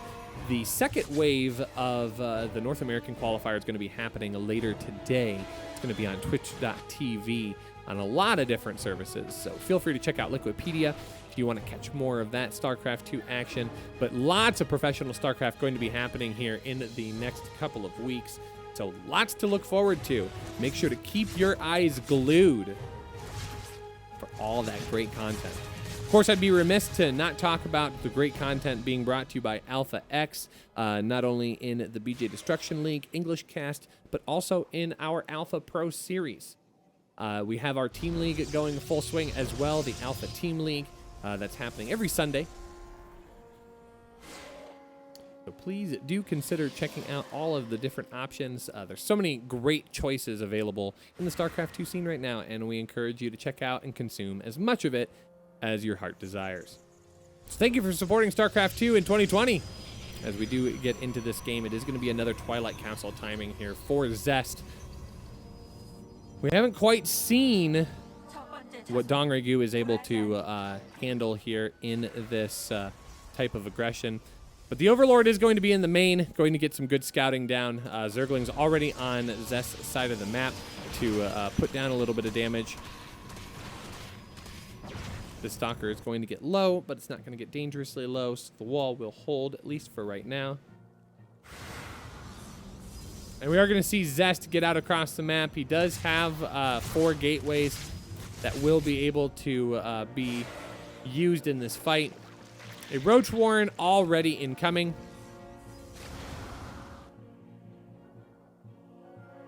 So the Roach production will begin here rather shortly. In fact, 4 popping out right now.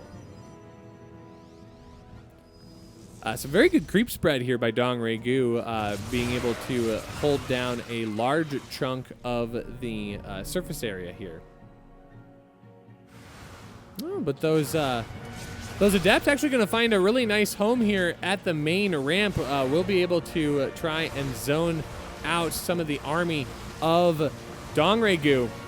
And Zest's going to get a small warp in here to help supplement not completing the shade.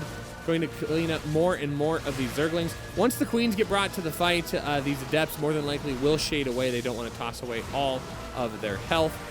So those are going to zip on out to the third base location. Those Queens do have a little bit of non-creeped space on that main ramp, so that will slow them down, if only for a short amount of time. It's going to be more worker kills on the back side of this. 6 workers going down, a large number of roaches. Dongregu not doing a great job of hanging on to the defense here. 10 workers going down, and anytime you can hit double-digit workers and multiple queen kills with those Adepts, that's got to be a great investment here for Zest, and it shows in that supply count, 82 to 66, and there are more warp-ins happening here. More units being picked off. So much mining has been delayed by DRG, and there just is not a great answer yet. We see 7 more workers going down, 17 drone kills. Look at that drone count. Only 20 workers, dipping below 20. DRG's economy is just in shambles.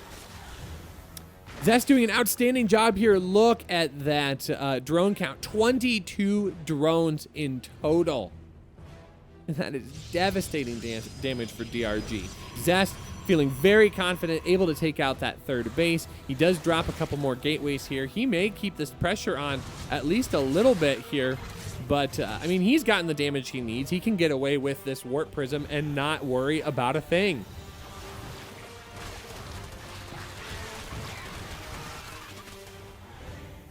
So if you are DRG, what is the response here? He is trying to drone up. He is trying to repair his damaged economy. He is going to get across the map with some Zerglings to provide at least a little bit of pressure. But behind this, Zest already has his backup force ready to go. There are shield batteries on the way. So that is going to be able to help anchor this down as well.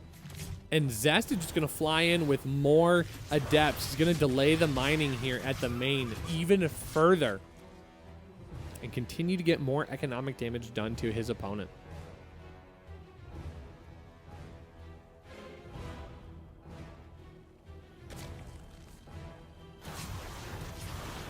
Warp Prism does get low. It is going to have to fly away. These Adepts going to pick off the Queen and get back in and continue doing more damage. This is going to be a big warp in. He knows there are no Queens here to zone this off, so he's going to do a big warp in right in the main. Cleans up all of these Queens, and the drone line having to be pulled once again. As DRG, you just have to be feeling terrible here. Oh, that Queen trying to commit on top of that Warp Prism.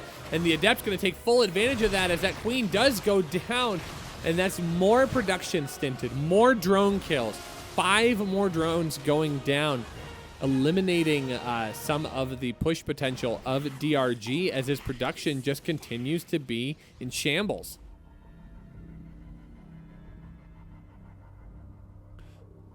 Now, Zerglings are going to get out across the map to deal some damage, only now getting up to that lair tech. DRG able to finally transition off of hatchery tech units.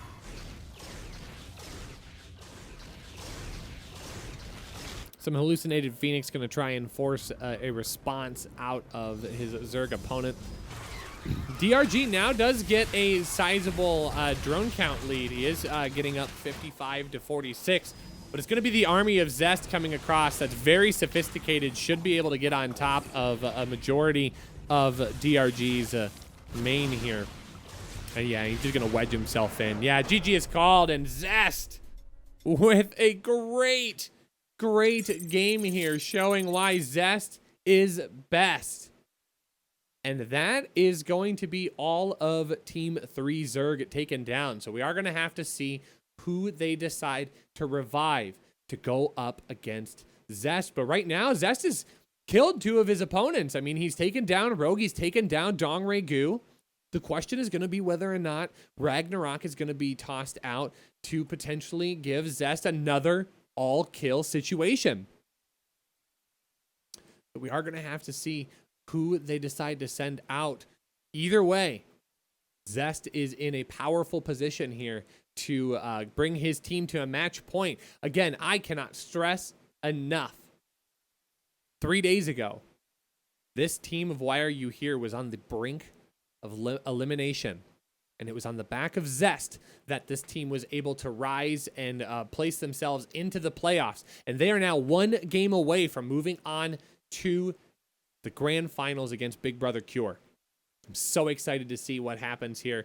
If any player can get this to sit into place, it would be Zest. And we will just have to see where this is going to go. So thank you so much, everyone, for hanging out with me. I'm so glad that you guys are able to join and witness some of the great games here played in the BJ Destruction League Season 2. We will be getting set into place. Once again, I do want to thank one of our sponsors in G Fuel for all that they do to make these events possible. G Fuel has been a great partner for Alpha X for a few months now, and we look forward to continuing to work with them, providing great energy drinks for the gamer world. In fact, they are the official drink of esports. Coming out with great flavors like bubblegum, one of their most recent flavors. So if you get an opportunity, do feel free to check out all of the great products that they offer. If you're looking for great ways to combine energy and StarCraft 2, we are going to get in here. Let's see who gets revived and brought back to play against this unstoppable Protoss player in Zest. It's going to be Rogue. Rogue's going to come back out here and say, I was like, uh-oh, our overlay's a little funky here. We are very, very close here. Zest on match point, looking to secure his team's trip into the finals. But Rogue's going to come out here on Golden Wall to get things secured once again. So Rogue gets the revive, and this is the final life. If Team 3 Zerg is going to move on to the finals. Rogue has to win off of the back of these 2 games. Now, Zest has shown in 2 different games here that he wants to commit into that early adept timing. And against Rogue and Dongray Gu, Zest was able to make that work. But will Zest be willing to commit into that a 3rd time in a row against a player that has already fallen to it once? You have to think that Rogue has enough confidence to be able to prepare for it. Will do some extra scouting to see if it is coming. But we'll have to see here. So it's going to be all eyes on the production tab here in the opening of this game to see if we're going to have that early Twilight Council, or if we will see a Stargate opener. Stargate opener, not uncommon here on Golden Wall. Air units so valuable, can use and take advantage of all of that airspace on the bottom side of the map that is not easily breached by ground units. So we could see a little bit of everything. Rogue able to get out to his 3 bases rather unbothered. The pylon, or the probe, only now getting over to the opposite side of the map. Realized I need to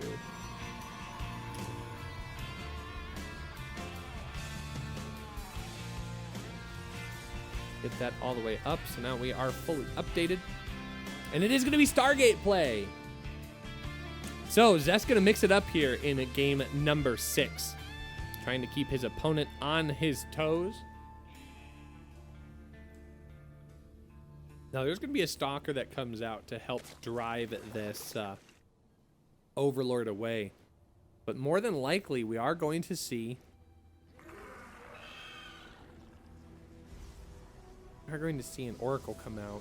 It is actually just going to be a Phoenix. So the Phoenix will make sure that that Overlord stays away. But it is going to confirm that Zest going into that Stargate opening over a Twilight Council.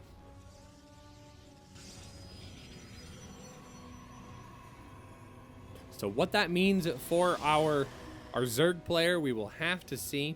He is getting out onto the map with multiple slow Zerglings to do some scouting. And actually, so something I didn't mention is that for Rogue, this was a gasless opener. So he's only now getting his Zergling speed. So focused on trying to get that 3-base economy going as quickly as possible.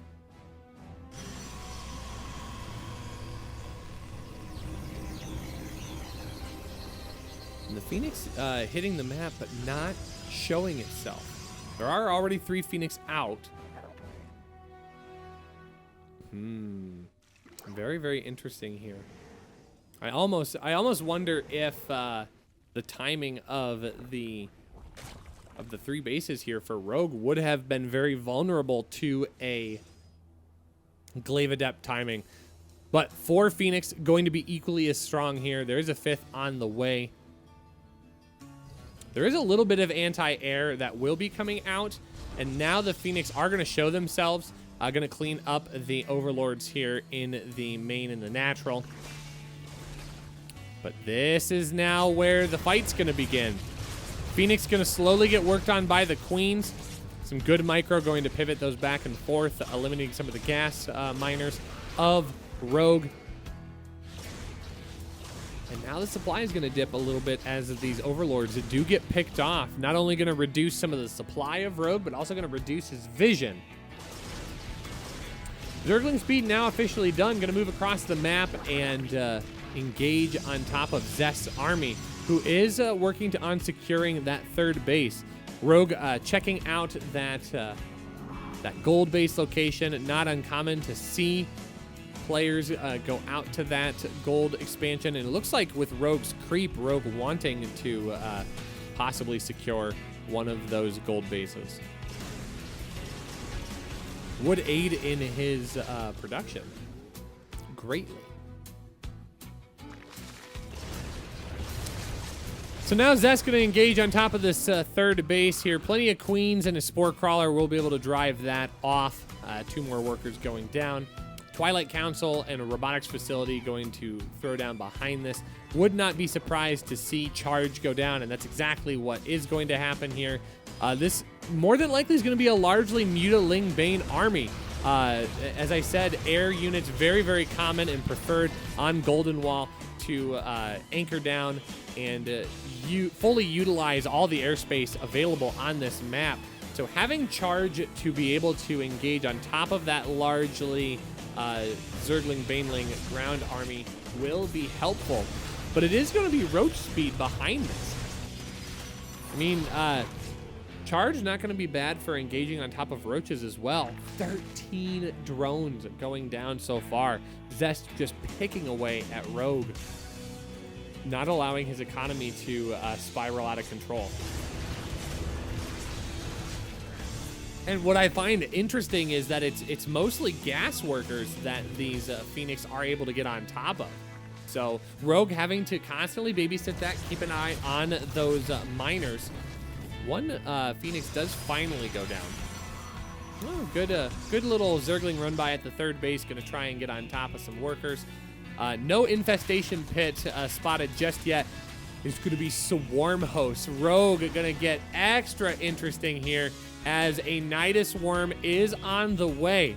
That third base is going to be coming under fire here really, really fast, and Rogue going to spot the bottom side of this this main with an Overseer, going to provide lots of rotation possibility for this army. And now we're going to see it. We have not seen Swarm Hosts yet in this BJ Destruction League Season 2. And here it comes. Locust going to dive right on top of this cannon, try and get as much damage done. Oh my gosh. The battery overload did nothing. Not a thing against these Locusts.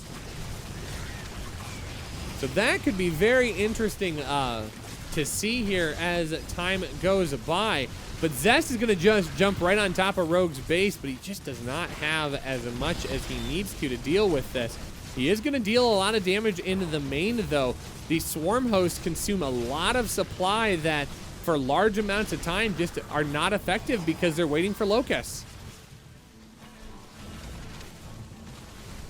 So Zest's going to pick off a lot of workers here. In fact, 12, 13 go down.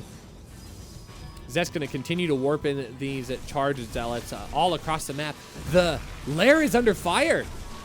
If that lair goes down, that's going to hold back a lot of the tech transitions of a Rogue. And in fact, that lair will get picked off. So many workers getting killed here for Rogue. Rogue in a little bit of a dire situation. Not able to utilize the swarm host out across the map like he needs to. And Zest, who does have a sizable supply difference here, has eliminated so much of a Rogue's base here. He's deleted the lair off of the map. A big Nidus worm getting into Zest's main. Zest has so many minerals here. He's got warping potentials. He needs to get on top of that, though. He's losing a lot here in his own main, warping in across the map. He is finally going to bring back one Immortal on a recall. What an interesting game here. The army supply of Zest plummeting here, and he just doesn't have any response for this. There are no army units to deal with the roaches in the main base. 102 to 25. Rogue absolutely making the most of this. We're gonna go to a game 7. Absolutely, GG. Unbelievable. What a scrappy series here. Going all the way to game number 7. We're gonna get the most of this series here as we get ready to see who Team Why Are You Here brings back to play against Rogue. The Swarm hosts in this series. The first time we've seen it in the BJ Destruction League Season 2. I'm so excited that it worked out for Rogue. Very interesting play here. Choosing to go against the draw of using those air units, not wanting to let Zest get into that gross air count. of Carriers, Void Rays, and Tempest, and instead saying, I'm just going to take you down and get rid of you early so that way I don't have to worry about that Sky Toss army composition. So now it's all down to this. Our next winner will advance their team forward into the grand finals tomorrow against Big Brother Cure. Both of these teams looking to secure more money. So not only do they have the playoffs on the line, but it is a bit of a more sizable money amount. I mean, the difference here, it is 1 million Korean won for third place, 2 million for second place, 5 million for first place. So every single win is so important here. And we are getting set and ready to go. Rogue showing he's got the ability to hang tough in this series. Can he secure one last win? Or will it be Team Why Are You Here securing their victory and going from last place in the bracket all the way to a potential first place win tomorrow? We'll just have to find out. This will be our last game. So we're going to dive right on in. I hope you are ready to celebrate with me. We have Rogue in the bottom right-hand corner of Submarine. And it's going to be a revive of Zest. It's going to be a best of 3 between these two players and Rogue. Oh. Hold me, chat. We're going to have ourselves a 12 pool. And Zest is going to get out and scout it immediately. He's going to see the lack of a base. Okay. What's Zest going to choose to do here? Is he going to get up and scout? I love this. Rogue going to fake the third base. Oh, this is outstanding. Oh, I love this. I love this. Trying to draw that probe out. He does not want that probe to get in and scout. And that's exactly what it's going to do. Zest not going to fall for it. And he is going to see the 12 pool go down. And it is here. 6 Zerglings on the way. And if you're Zest, you have to get a wall down. You have to get it down right now. He's going to get that second gateway in the wall. But he has to get this going. Rogue is going to throw down a hatchery. So this isn't entirely all the way in. But there is so much damage potential here for Rogue if he can just get across the map. A Zealot already in production. The wall is completed. So a Zealot will be able to hold a large amount of Zerglings. Submarine is a small map. You're able to get across and deal a lot of damage very, very quickly here. Oh, all of these probes get pulled down. He is going to hold off that wall just a little bit here. Going to get on top of that cybernetics core. And now a dance. The dance begins. So behind this is not all in pressure by Rogue. Rogue just wants to see if he can get Zest to overcommit here. He is going to see 2 of those chrono boosts go down on the gateways. So that is a lot of lost probe time. He also knows that warp gate's going to be rather delayed as well. So great decision making by Rogue, forcing his opponent into a late Nexus as well.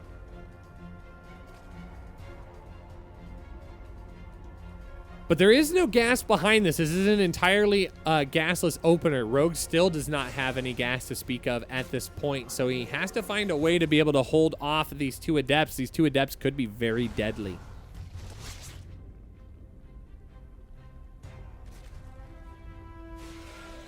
It's going to be more Zerglings behind this, trying to drone up, keeping that Zergling count fresh enough that he can zone out those Adepts. And Zest behind this is going to drop down the Twilight Council. I would not be surprised to see that Glaive Adept timing come in once again. But Zest is going to have a little less economy to play with in this game number 7. Oh, I'm so hyped for this. This is such a great game. What a great series that's going to come down to these 2 players trying to knock each other out 3 times in a row. Again, winner advances. Loser will take third place in our bracket and will have a modest prize amount. Certainly not anything to turn your nose up at, but I know all of those players wanting to split at 5 million won.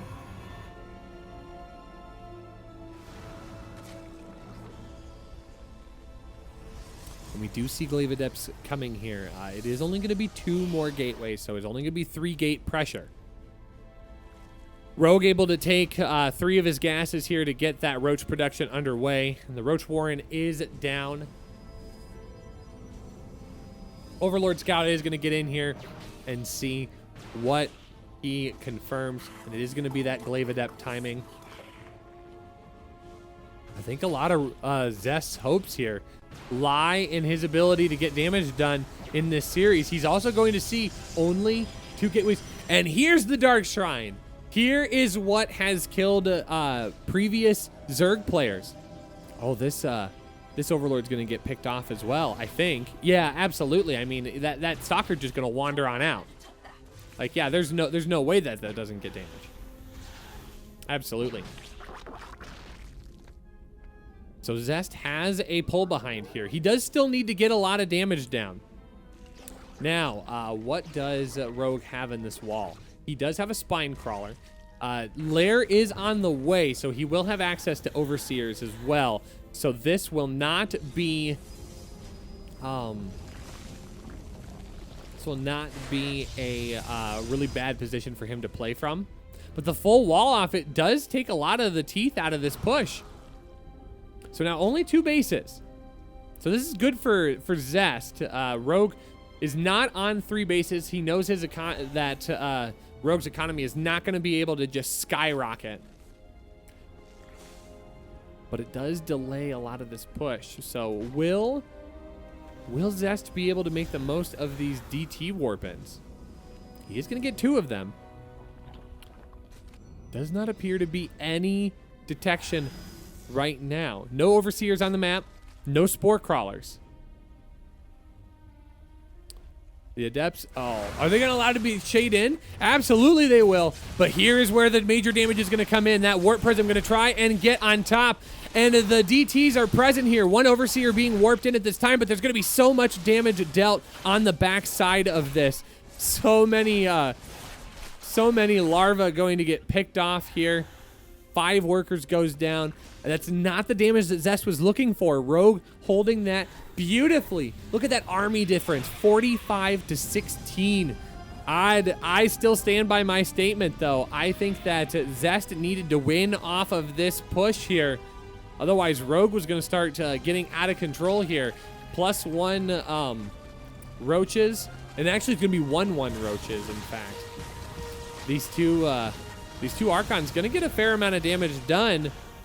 But the Roach Micro is going to be really, really strong. It's going to be 1/1 speed roaches out across the map. And I'm worried here for Zest. I don't know that Zest has at home what he needs to defend this. He's got 1 Stalker right now and 1 Immortal. More Stalkers do get warped in, but the Ravagers are starting to rise in count here. Yeah, he's got to bring the Warp Prism back home. He needs every last piece of this defense for the hold here. Zest is on his last life. His team counting on him to move this forward. The cybernetic score does go down, so no more Stalkers, no more Adepts. It is only Dark Templar and Zealot Warpins right now. And more Ravagers getting added into the mix. Rogue on the cusp of cleaning up this victory here. 2 Immortals and a Warp Prism will get a lot of damage done, but will it be enough? A second gateway going to be pressured here. The Warp Gate going to get pushed down. That 3rd one in the wall is going to be open here, and that is going to be an entirely open natural. Rogue behind this has his 3rd base. He has a transition point, but he might not need it. He has all of the army that he needs here. One of those Immortals does get picked off. More Ravagers getting added into the fight, making this more and more difficult. There is another Immortal back at the natural. Going to make this more and more difficult here. Blink is done. But now we are seeing army compositions here. Can Rogue engage on top of this? 2 Archons, 12 Stalkers, and 3 Immortals. The Cybercore was remade, so more Stalkers can get warped in. I think that this will... Ooh! A big blink forward here. Rogue's going to have to engage on top of this army. More Biles going down to try and force repositioning of those Stalkers. Stalkers will be able to push this all the way back, and Rogue does have to go back with his tail between his legs. But he's done the damage he needs to do here. Zest is still on 2 bases. I mean, Zest is basically all in at this point. No third base on the way just yet. Rogue does have his third base. Okay, it is now getting a probe down to the low ground, so Zest can potentially transfer here. But if you're Zest, is this the right call here? Rogue already has his 3 bases. He's able to continue producing workers, +2 just about to finish for these Roaches and Ravagers, so those will become stronger. And more Roaches hitting the map here. Had no weapons upgrades for any of Zest's units. And we're going to start feeling that here as we get into the 10-minute mark. Rogue doing a great job of scouting. He knows that Zest is positioning on the top side of his third base. More of those Ravagers coming into play. He knows that Zest has invested so much into this anti-Roach army composition of Stalkers and Immortals. So adding in more of those Ravagers, giving himself extra damage potential with the Corrosive Biles, and eliminating a little bit of the extra damage that can be done is so crucial here. This is such a great play by Rogue. He's just going to try and max out here, adding Zerglings into the mix, +1 melee attack on the way as well. Only +1 now completing here for Zest, but I worry that this isn't going to be enough. This third base is going to get shut down, and I think that's going to force Zest into an all-in situation here. Rogue going to come back with the army. And if Rogue times this out correctly, he will be able to get a full surround on this army of Zest. Zest will be in a bit of a strong position to engage, but he's got to do it with this army. +1 going to be allowed to finish, and that will help. One of those Immortals gets picked off. Great force fields here going to clean up those Zerglings. Oh, a giant amount of Biles raining down on top of Zest here. Zest, his army supply is not keeping up here. 77 to 118. No third base. Zest continues to be all in on this push. And I think once that +1 of the Zerglings gets added into the mix, that becomes more and more difficult here for Zest to try and deal with. These two armies rather strong in composition here. Zest is trying to make the most of this. He does throw down another third base. He tries to transition out of this. But once again, Rogue with such a large army composition, just continuing to invest in that army. Has a fourth base up, but I don't know if he's going to be populating it with too many drones at this point. But Zest's going to get on top of the third base here. Is going to engage. Does have a good escape path on the top side. But Rogue starting to wrap around here, trying to get on top of this army, and this might be the last engagement. Rogue able to get on top of all of these units. A big blink backwards, but he's going to find Ravagers, and GG is called, and 3 Zerg hangs on in the last seconds of this engagement and advances to our grand finals. You can see right there, teammate Dongray Gu going, thank you! Thank you! Making that a clear victory here. And what a series. What a series we had here. 4-3. Rogue able to secure 3 wins, and 2 of them over his opponent in Zest. Woo! What a series here. Our team in Why Are You Here playing their hearts out, but unable to clinch. They will receive 3rd place in the BJ Destruction League Season 2. And what a series that we did have. Oh, I'm just so excited. I got all the adrenaline going here. Very well played by both of our teams. So that does set us up for our grand finals tomorrow. It is going to be a rematch between Big Brother Cure and 3 Zerg. We saw these 2 teams square off on day number 2. And it was Big Brother Cure showcasing their superior power over the team. Can they do it again, or will 3Zerg use this momentum to move forward and claim first place in Season 2 of this team league? We're going to have to find out tomorrow. You're going to have to join us for another epic best of 7, and that will be the last day of our production here. So we are getting very excited. That again will lead us into GSL starting on Saturday. So very, very excited. So thank you so much for joining us. Please make sure tune in tomorrow to catch the exciting conclusion of the BJ Destruction Team League Season 2. But that is going to be it for today's production. Thanks so much for joining us. Be sure to catch more Alpha X productions right here, play.afrikatv.com/alphaxsc2. My name is Rushy. If you want to catch more of my content, you can find me at Twitter, twitter.com/RushySC, or you can find me on Twitch, where I'll be casting the North American Qualifiers Day 2 of the DreamHack Summer Invitational, right on twitch.tv/RushySC. But for now, thank you so much for watching. We look forward to seeing you tomorrow. Catch the conclusion of the BJ Destruction League Season 2. Have a great morning, noon, or night, wherever you're at. Take care.